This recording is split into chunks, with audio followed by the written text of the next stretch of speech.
오늘 말씀 제목 같이 한번 읽어보겠습니다. 대접재앙. 네. 요한계시록 16장 1절부터 9절까지 말씀입니다. 우리 같이 한번 교독하면서 읽겠습니다. 제가 먼저 읽겠습니다. 또 내가 들으니 성전에서 큰 음성이 나서 일곱 천사에게 말하되 너희는 가서 하나님의 진노의 일곱 대접을 땅에 쏟으라 하더라. 첫째 천사가 가서 그 대접을 땅에 쏟음에 짐승의 표를 받은 사람들과 그 우상에게 경배하는 자들에게 악하고 독한 종기가 나더라. 둘째 천사가 그 대접을 바다에 쏟음에 바다가 곧 죽은 자의 피같이 되니 바다 가운데 모든 생물이 죽더라. 셋째 천사가 그 대접을 강과 물 근원에 쏟음에 피가 되더라. 내가 들으니 물을 차지한 천사가 이르되 전에도 계셨고 지금도 계신 거룩하시니여 이렇게 심판하시니 의로우시도다. 그들이 성도들과 선지자들의 피를 흘렸으므로 그들에게 피를 마시게 하신 것이 땅아니이다 하더라.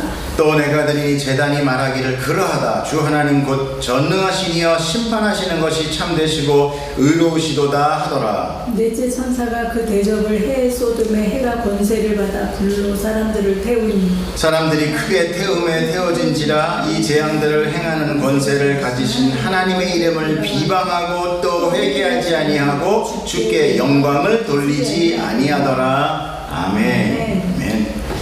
예. 이 대접 재앙은 요한이 본 환상 중에 마지막 재앙이었습니다. 이 재앙으로 모든 재앙은 이제 끝이 나고 이 요한계시록으로 하나님의 완성된 나라가 이제 나타날 줄 믿습니다. 지난주에 계시록의 마지막 재앙인 이 대접 재앙의 선포가 있었죠. 그 마지막 재앙은 하나님이 준비하시고 끝내실 역사이시며 또한 성도의 완성이었다. 이렇게 우리가 배웠습니다. 자, 오늘 1절을 한번 다시 한번 볼까요? 또 내가 들으니 성전에서 큰 음성이 나서 일곱 천사에게 말하되 너희는 가서 하나님의 진노의 일곱 대접을 땅에 쏟으라 하더라. 자, 이제 대접 재앙이 쏟아집니다.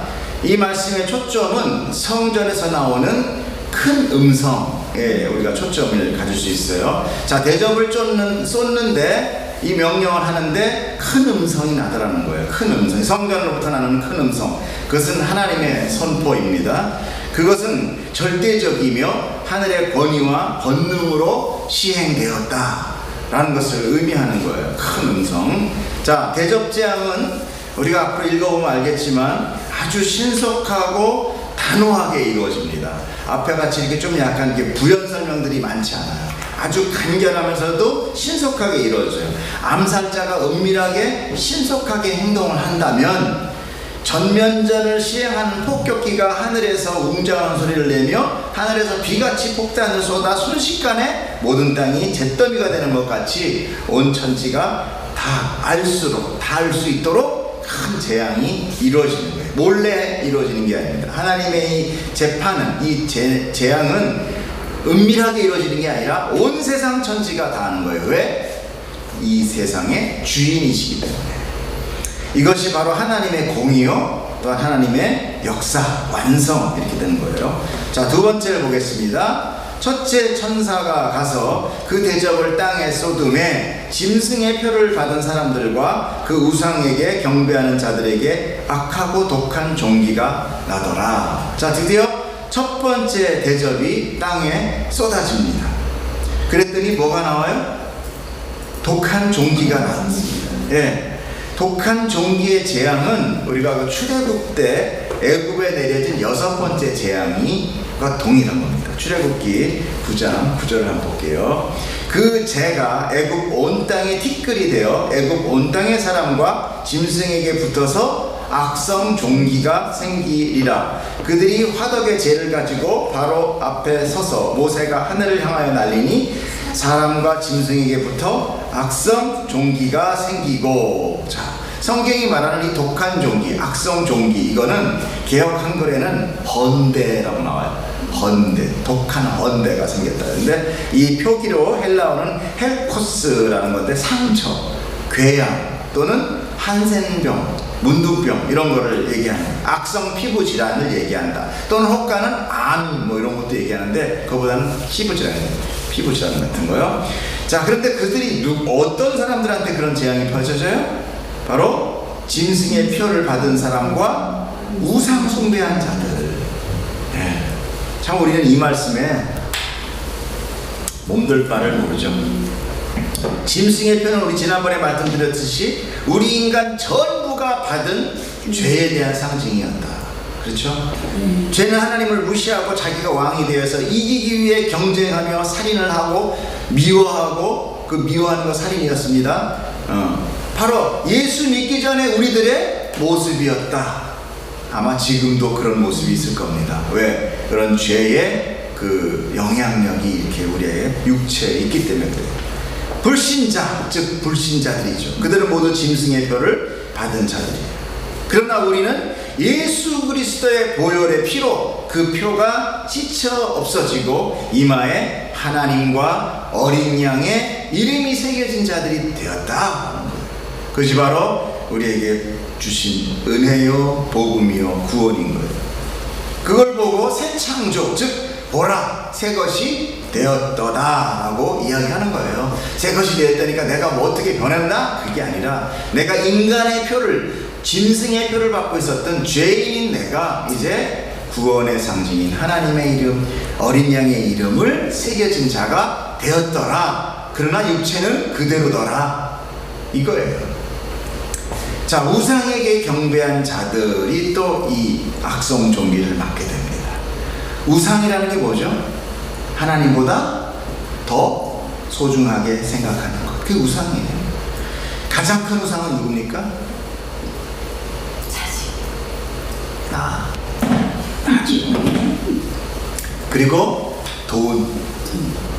모두 나와 그 나를 배불리는 돈.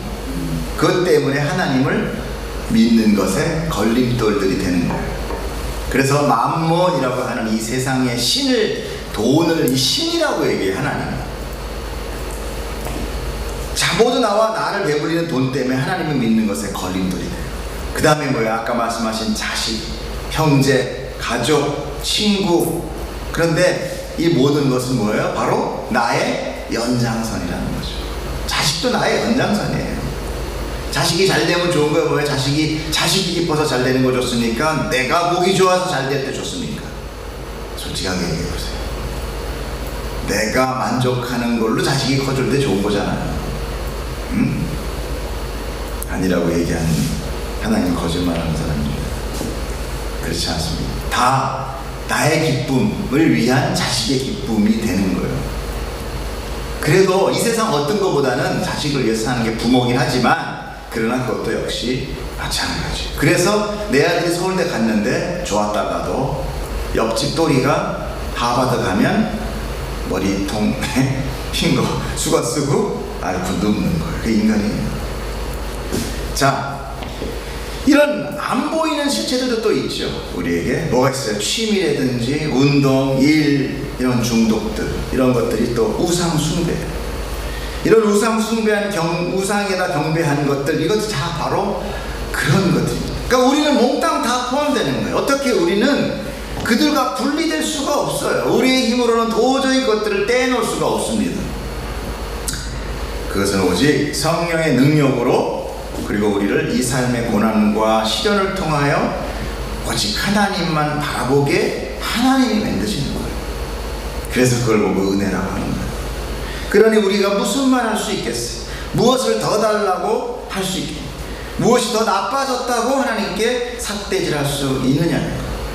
없다는 거예요. 우리는 절대 도저히 불가능한 존재들이었는데 하나님의 은혜로 우리가 하나님의 이름과 어린 양의 이름이 내 이마에 새겨졌다 하는 것을 우리는 기억해야 돼요. 그것을, 이 은혜를 기억하는 자라는 겁니다. 세 번째 보겠습니다. 둘째 천사가 나타나요. 그 대접을 바다에 쏟음에 바다가 곧 죽은 자의 피같이 되니 바다 가운데 모든 생물이 죽더라. 우리가 나팔지연인가요? 거기서 봤을 때는 3분의 1이 죽었어요. 근데 이번에는 어떻게 돼요? 모든 생물이 죽어요. 바다가 피가 되었다. 자, 근데 그 피가 무슨 피? 죽은 자의 피예요. 죽은 자의 피는 어떤 색깔입니까? 검은 피. 그 다음에 어떤 뭐예요? 맑아서 찰랑찰랑합니까? 응고돼요. 젤리 같은 피. 색도 시커매요. 살아있는 피는 선홍색입니다. 그것은 생명을 뜻해요. 그러나 죽은 자의 피는 생기가 없어요. 액체가 아닌 고체에 가깝습니다. 바다가 그같이 되는데 어떻게 되어 있어요? 물고기들이 숨을 쉴 수 있어요? 없어요? 그게 다 죽어요. 나팔지향에서도 바다가 피가 됩니다. 그런데 거기엔 죽은 자의 피라는 말이 없어요. 그냥 피가 돼요. 그리고 3분의 1이 피가 됩니다. 그래서 바다의 생명을 가진 피조물의 3분의 1이 죽는다 하고 나와요. 근데 오늘은 다 죽어요. 나팔재앙은 애굽의 첫 번째 재앙과 연관이 있어요. 애굽의 첫 번째 재앙도 뭐였어요? 강물이 피로 변한 거예요. 피로. 그래서 바다의 모든 생물이 죽습니다. 저주예요. 멸망이에요. 4절 5절 보겠습니다. 셋째 천사가 그 대접을 강과 물 근원의 소돔에 피가 됐어요. 이번에도 또 피가 됐어요. 그런데 어디에? 아까는 바다였고 지금은 강과 물의 근원이라는, 물의 근원. 이 강뿐만 아니라 이 샘물 모든 물의 근원을 피가 됐다는 거예요. 그 5절에 뭐가 나오니까 내가 들으니 물을 차지한 천사, 즉 물을 관리하는 천사가 이르되 전에도 계셨고 지금도 계신 거룩하신 이여 이렇게 심판하시니 의로우시다라고 얘기합니다. 왜 의로우시다고 하는지 우리 한번 찾아보죠. 자, 셋째 천사가 셋째 대접을 이번에는 강과 물의 근원에 쏟으니 모든 물이 다 피가 되었습니다. 물은 생명의 근원이에요. 그렇죠? 밥 안 먹고는 한 달 살지만 물 안 먹고는 일주일 버티기 힘들어요. 우리 몸의 70%가 물이에요. 그렇기 때문에 우리는 금방 이 물이 얼마나 생명의 물인지를 이해가요. 이제 물을 다스리는 천사가 이 재앙을 펼치는 하나님께 뭘 돌려요? 영광을 돌립니다. 영광을 돌립니다. 그리고 이렇게 심판하심이 의롭습니다. 하나님의 이 심판은 정의롭습니다. 공이 있습니다. 라는 겁니다. 그리고 그 다음에 6절부터 그 천사의 노래가 이어집니다. 뭐라고 해요? 읽어보겠습니다. 그들이 성도들과 선지자들의 피를 흘렸으므로 그들에게 피를 마시게 한 것이 합당하니다더라 라고 이렇게 노래를 하는 거예요. 합당하다. 이 모든 재앙은 바로 하나님의 이름을 거룩하게 하심이며 또한 성도들의 탄원이기도 했어요. 이게 성도들의 뭐예요? 탄원. 성도들이 그렇게 부탁했다는 거예요. 계시록 6장 9절에 보겠습니다. 다섯째 인을 뗄 때 내가 보니 하나님의 말씀과 그들이 가신 증거로 말미암아 죽임을 당한 영혼들이 제단 아래에 있어서 큰 소리로 불러 이르되 거룩하고 참되신 대주제여 땅에 거하는 자들을 심판하여 우리의 피를 갚아주지 아니하시기를 어느 때까지 하시려 하나이까. 이 탄원하고 있잖아요. 그 탄원에 대한 그 노래, 그 탄원에 대한 하나님의 보응을 지금 하고 있는 거라는 얘기니까 하나님은 무조건 세상을 멸절하고 세상을 이렇게 재앙으로 쏟아붓는 하나님이 아니다라는 거예요. 무슨 얘기인지 아시겠죠? 자, 이렇게 노래를 하니까 어디가 화답을 해요. 제단이 화답을 합니다. 7절 보겠습니다. 또 내가 들으니 제단이 말하기를 그러하다. 주 하나님 곧 전능하시니여 심판하시는 것이 참되고 의로우시다 하더라. 천사가 노래를 했어요. 뭐라고 얘기했습니까? 성도와 선지자의 피를 흘렸으므로 그들에게 핏값으로 원수 갚는 것이 맞습니다. 그것이 하나님의 공의 맞습니다 라고 천사들이 얘기한단 말이에요. 그때 제단이 화답을 할 때 내가 들으니 제단이 말하기를 그러하외다. 주 하나님 곧 전능하시니여 심판하시는 것이 참되고 의로우시다. 이렇게 서로 화답하고 노래하고 한단 말이에요. 그런데 우리가 뭐의 키워드를 봐야 되느냐? 제단이라는 걸 봐요. 천사가 이야기를 했을 때 제단이 화답을 했다는 것은 뭐예요? 제단이란 뭐냐? 하나님 앞에 올려지는 제물을 놓는 곳이 제단이잖아요. 그러니까 이 제단이 화답했다라는 의미는 뭐예요? 하나님께 그 성도들의 그 보응의 그 탄원의 기도가 올려졌다라는 것을 의미하는 거예요. 우리의 기도는 하나님의 보좌 앞에 올라갑니다. 그래서 우리가 함부로 이렇게 저주의 기도를 하면 보응이 돼요. 중요한 건 하나님은 우리의 모든 원수를 갚으시는 분이다 하는 거예요. 우리의 억울함과 핍박은 우리의 기도로 모두 하나님 앞에 올려줍니다. 여러분의 기도 다 올려져요. 걱정하지 마세요. 안타까워하지 마세요. 억울해하지 마세요. 하나님은 무소부재하시고 전지전능하시고, 그래서 성도의 기도는 능력이 있는 것입니다. 그 입에, 그 말에 하나님의 응답이 있기 때문이에요. 단 어느 때? 우리의 때가 아닌 하나님의 때예요. 그러나 그 원수를 자신이 갚는다는 것은 어때요? 하나님을 무시하는 거예요. 내가 하나님을 믿지 않는 거예요. 내가 갚는다는 것은 하나님 갚지 않으실 거다. 내가 갚는 건 항상 내가라는 것은 뭐예요? 내가 하나님 되겠다는 거예요. 우리가 배웠잖아요. 요한복음에서 나는 이다가 뭐였어요? 하나님의 이름이었죠. 그러니까 내가, 이게 바로 뭐예요? 그 하나님의 자리를 차지합니다. 왜 그래요? 그 원수를 내게 보낸 것은 바로 나의 믿음을 위해서 하나님이 허락하신 거라는 걸 믿어야 돼요. 상황이 어렵거나 힘들거나 내 주변에 어려운 사람들이 와서 나를 괴롭히는 것은 그 괴롭힘의 목적이 있는 것이 아니라 하나님이 나의 믿음을 위하여 하나님이 허락하셨다는 거예요. 사단을 허락하십니다. 사단 마음대로 우리를 괴롭힐 수 없어요. 여러분 그것을 믿으십시오. 그러나 그 사용이 그치면, 하나님의 사용이 그치면 그 원수는 하나님이 갚으시는 거예요. 그때 우리는 어떻게 해야 돼요? 빨리 회개해야 되는 거예요. 빨리 돌이켜야 돼요. 그러면, 그리고 우리 빨리 믿음으로 붙들면 그 모든 고난은 끝이 납니다. 내가 하는 보험, 그거보다 더 크고 더 두려운 보험으로 갚아주세요. 하나님이 앞날에서 그렇습니까? 아니요. 하나님의 크고 거룩하심이 악에 대해서, 어둠에 대해서는 더 강하게 작용합니다. 우리는 어둠이에요. 그리고 악도 어둠이에요. 어둠이 어둠하고 싸우는 것은 1대1의 싸움이에요. 그러나 이 빛이 어둠을 다스리는 것은 멸망이에요. 어둠 가운데 빛이 비치면 어둠은 사라져버려요. 자, 8번째 8절 보겠습니다. 넷째 천사가 그 대접을 해 쏟음에 해가 권세를 받아 불로 사람들을 태우니. 자, 이제 대접이 어디에 쏟아져요? 해에다 쏟아집니다. 해는 뭐예요? 모든 만물에 에너지를 갖다 주는 거잖아요. 근데 그 해에 대접의 재앙이 쏟아져요. 그러니까 이제껏 지구를 유지하고 필요한 그 따스함과 빛을 주었던 그 태양이 이제 뭐예요? 뜨거운 열로 사람들을 태우고 있다는 거예요. 극심한 열기로 생명이 살 수 없게 되는 거예요. 여러분 지금 사막이나 이런 것들이 자꾸만 열기화돼서 강물이 마르고 바다가 물러가고 그렇게 되고 있어요. 제가 계시록은 뭐라고 그랬죠? 앞으로 일어날 일이 아니라는 거예요. 지금 우리가 살고 있는 것이 계시록의 이야기들이라고 그랬어요. 첫째 재앙, 둘째 재앙, 인재앙, 나팔재앙, 대접재앙이 이게 뭐라고 그랬어요? 순차적으로 일어나는 것이 아니라 요한이 보니까 이쪽에는 막 인의 재앙이 펼쳐지고 있고, 이쪽에는 막 또 나팔 재앙이 펼쳐지고 있고, 이쪽에는 대접 재앙이 펼쳐지고 있는 입체적인 하나님의 전면적인 이 세상의 멸망, 이 세상의 재앙이라고 했어요. 그 재앙은 누구를 위한 거였습니까? 우리들의 믿음. 그리고 그 믿음 가운데 우리 하나님은 그 믿음을 통하여 승리하게 하신답니다. 왜 그럴까요?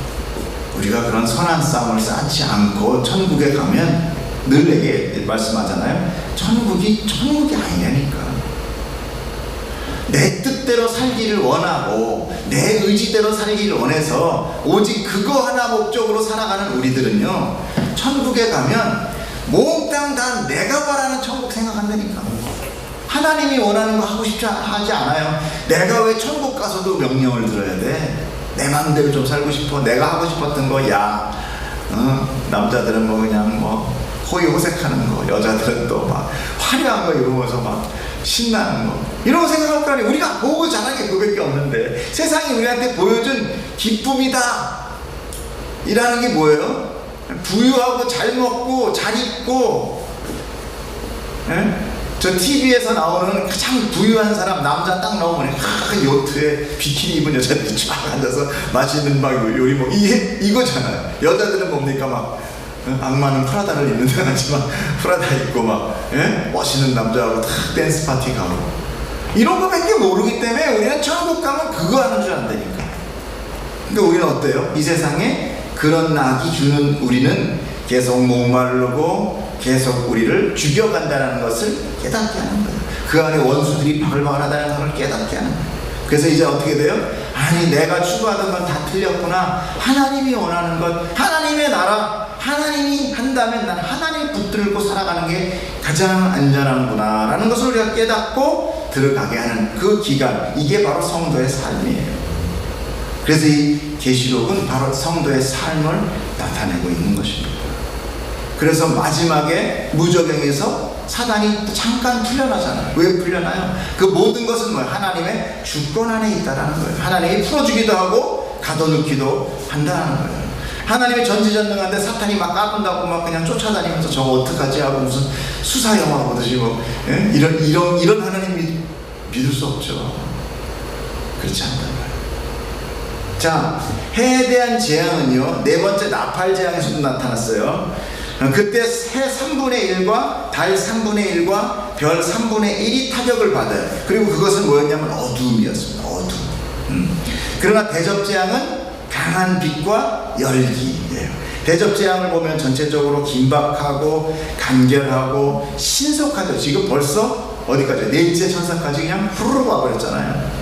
펼쳐지게 돼요. 인재앙이라든지 나팔재앙은 재앙 이후의 사건들이 나타나고 또 갑자기 조용해지면서 다른 사건에 대한 환상을 보여주고, 그 다음에 대접재앙은 그 사이에 막 이렇게 뭐랄까 낙관들이 막 있었잖아요. 근데 대접재앙은 낙관이 없어요. 아주 신속하게. 왜 그래요? 대접재앙으로 모든 것이 다 끝나버리기 때문에 이제 끝이, 더 이상의 기회는 없다는 거예요. 자, 오늘 말씀에 가장 중요한 제일 키포인트의 말이 마지막 구절 말씀입니다. 같이 한번 보겠습니다.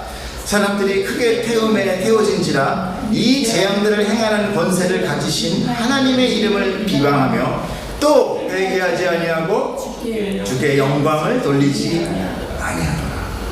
자, 사람들이 크게 태움에 태워진지라, 그 태양의 열기 때문에 태워져요. 그리고 재앙들을 행하는 그 재앙 가운데 이 사람들이 막 죽기 일보 직전까지 가는 겁니다. 얼마나 그 뜨거운 열기에 사람 몸이 다 녹아가요.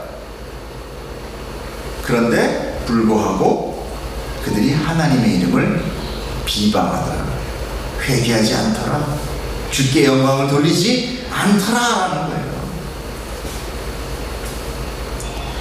하나님은요, 폭력적으로 무조건 파괴하고 멸망시키는 것이 아니에요. 여러분의 재앙을 겪게 하시면서 가장 중요한 목적은 뭐예요? 오늘 말씀같이 또 뭐 하지 않더라? 또 회개하지 않더라. 그러면 중요한 건 뭐예요? 하나님은 뭘 바랐다? 회개를 바랬다는 거예요. 이 모든 재앙 가운데 회개를 바랬다. 그리고 당신의 영광을 위해서 사람들의 회개를 바라고 이 재앙의 목적이 그것이 있다는 거예요. 하나님의 크신 능력과 권능을 깨닫고 이제 더 이상의 스스로가 내가 왕이 아니었구나, 내가 바라는 것들은 다 허상이구나, 이렇게 자기의 존재를 깨닫고 엎드려 회개하는 것을 하나님은 원하셨다는 거예요. 그런데 하나님이 버린 자들은 역시 다 이유가 있다는 것을 우리가 하는 겁니다. 우리는 하나님의 일방적인 택함이라는 것에 대해서 심기가 불편합니다. 못마땅해요. 그런 시선을 가지고 있었어요. 그러나 이 말씀을 들으면서 비참하게 깨어지는 경험을 하게 돼요. 우리가 하나님은 사랑의 하나님이십니다. 하나님의 택함은 무작정 택하고 자기 마음대로 무작정 버려버리는 그런 행위가 아니에요. 시간을 초월하시고 무소부재하시며 전지전능하시기에 자기를 사랑하시는 자를 아신다는 거예요.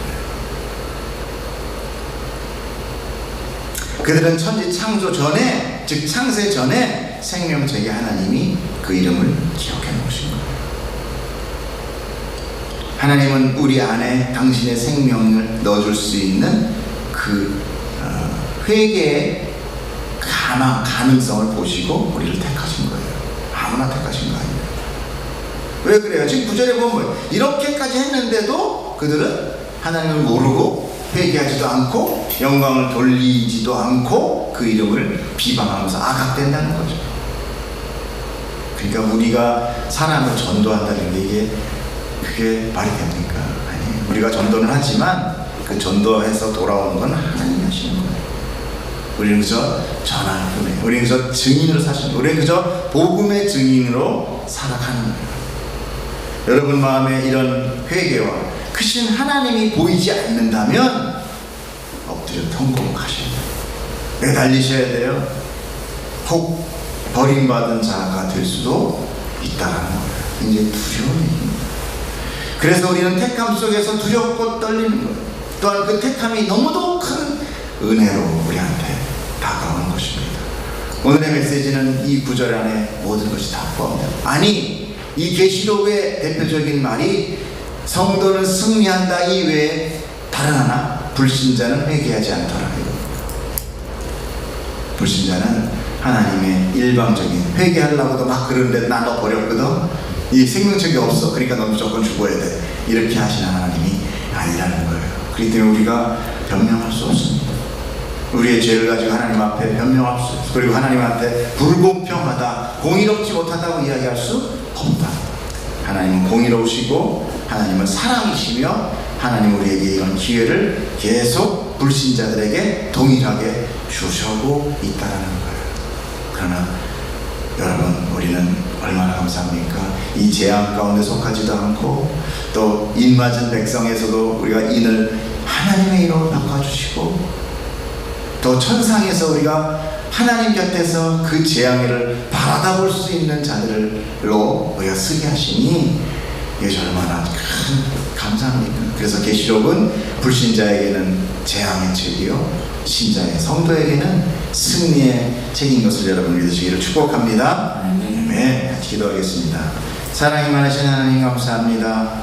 우리로 하여금 정말 아무것도 없고 하나님을 믿는 아버지 구속도 없으며 주님 앞에 어떤 선한 것도 나타내지 못하고 있음에도 불구하고 하나님이 우리를 택하신, 하나님이 주신, 하나님이 만드신 우리인데도 하나님의 그 사랑으로 우리에게 그 씨를 넣어서 우리가 하나님께 회개하고 하나님께 나아갈 수 있는 자로 만들어주심이 얼마나 감사한지 모릅니다. 주님께서 우리를 택하시고 우리를 완성하시고 우리를 이 고난 가운데 넣어서 하나님 주님을 찬양하고 영광 돌리는 자로 만들게 하시니 하나님 공의롭습니다. 당신의 모든 사역, 모든 역사가 아버지 합당하다는 것을 우리가 고백합니다. 오늘 이 말씀 가운데 우리가 회복되게 하시고 이 말씀 가운데 나를 보고 다시 자복하고 주님을 돌리며 하나님 내 삶을 통하여 하나님께 영광된 삶을 살게 하여 주시옵소서. 감사드리며 우리 주 예수 그리스도 이름으로 기도드렸사옵나이다. 아멘. 아멘. 예배를 마쳤습니다. 축복하겠습니다. 우리 그 사람 뒤에는 축복 빼면 팩 쓰러져요.